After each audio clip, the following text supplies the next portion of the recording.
It's actually good because we're doing.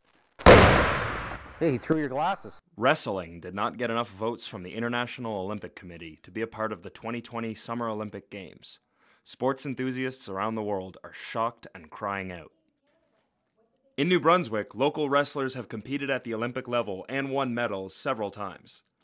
Melinda Jarrett, curator at the New Brunswick Sports Hall of Fame, says fans and athletes are disappointed and surprised with the IOC's decision.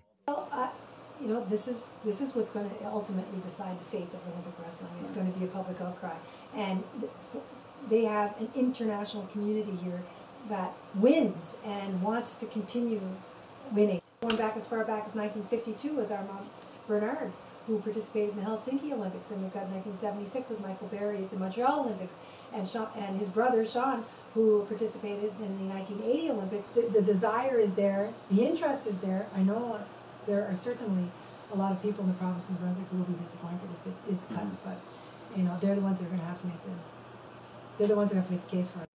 But what does Melinda really think is at work here? So it's all about money. I didn't want to say that, but it's about money. Give me a break. Yeah. That's what it's all about.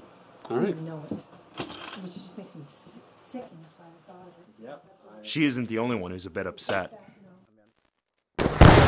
Don Ryan is the UNB head wrestling coach, and he's been training male and female athletes for decades. I moved from Chatham, New Brunswick, up to Ontario, and I was in the playground, and new kid on the block sort of thing, and kids were picking on me, got in a little scuffle, and the supervision of the playground that day was a wrestling coach.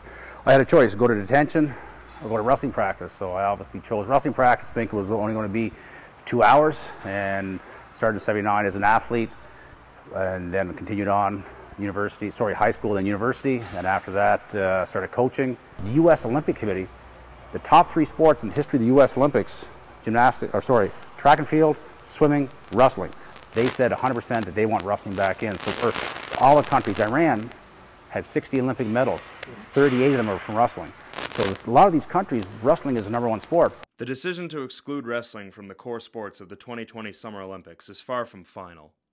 Ryan has been part of the international lobbying effort to save wrestling's spot, and it's simply a matter of fans like him from around the world making their voices heard.